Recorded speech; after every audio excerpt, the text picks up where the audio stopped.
দর্শক আসসালামু আলাইকুম, জীবনের গল্পে আপনাদের স্বাগতম। ক্যামেরার সামনে দাঁড়িয়ে আছে এই মুহূর্তে একটি বোন, আমরা শুনবো তারই জীবনের গল্প। আসসালামু আলাইকুম আপু, কেমন আছেন আপনি? ওয়ালাইকুম আসসালাম। আসসালামু আলাইকুম ভাইয়া। এই তো আলহামদুলিল্লাহ, পাক রাখছে ভালো। আপনি? আলহামদুলিল্লাহ আছি ভালো।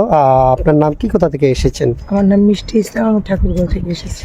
তারপরে আবার কি জন্য জিজ্ঞাসা করছে, আপনার অনেক ভিডিওতে জিজ্ঞাসা করা হয়েছে, অনেকে অ্যাড্রেস জানে, আবার যারা নতুন করে দেখবে তারা হয়তো আপনাকে চিনে না, অনেকেই চিনে। সেটার জন্য আপনার নাম ঠিকানাটা নেওয়া হচ্ছে। আপনার ফ্যামিলিতে কে কে আছে বর্তমানে?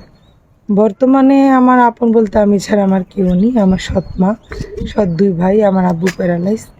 আমার পৃথিবীতে আপন বলতে কেউ নাই। আমি ছোটো থেকে এতিমখানায় থেকে বড় হয়েছি, মাদ্রাসা লাইনে লেখাপড়া করেছি। তো আমার মা মারা যাওয়ার পর আমার আব্বু বিয়ে করেছে। আমি আমার মা সৎ মার বোঝা হয়ে গেছিলাম।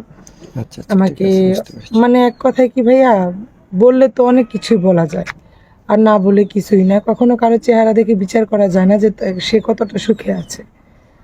তো আমার লাইফটা অনেক কষ্ট কাটছে। আমার সৎমা ছিল, মাদ্রাসায় সবারই দেখতে যেত সবাই, কিন্তু আমাকে কেউ দেখতে যেত না।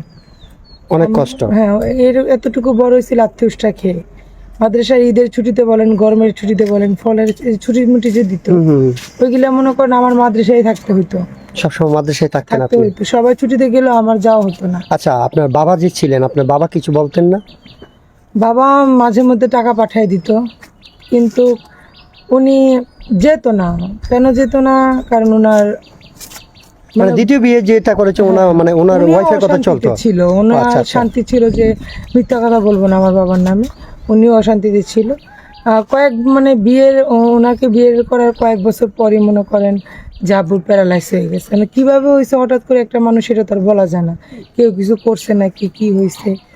তো উনি প্যারালাইজ ছিল, তো উনি এর জন্য আমাকে কিছু করতে পারে না। যতদিন ভালো ছিল আলহামদুলিল্লাহ, মিথ্যা কথা বলবো না, আমাকে করছে আমার আব্বু। আচ্ছা আচ্ছা, ঠিক আছে। মানে এখন একটা কথা কি ভাইয়া, মা মারা গেলে বাবা তালুই হয়ে যায়, সেটা সেটাই সবাই বলে।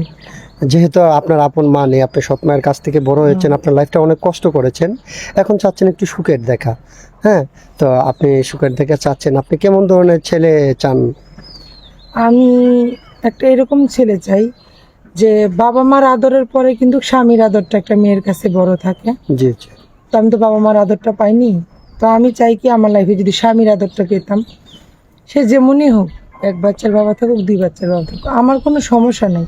কারণ সে যদি আমার দায়িত্ব নিতে পারে, আমাকে ভালোবাসতে পারে। হাদিসে আছে, যেহেতু আমি মাদ্রাসা লাইনে লেখাপড়া করেছি, একটা ছেলে 4টা বিয়ে করতে পারে।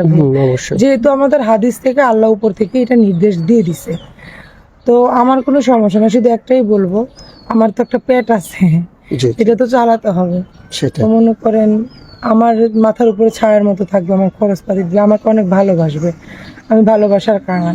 আর একটা কথা কি ভাই জানেন, ছোট থেকে যেতটুকু বড় হয়েছি, মাঝে মধ্যে অনেক ক্ষুধা লাগতো।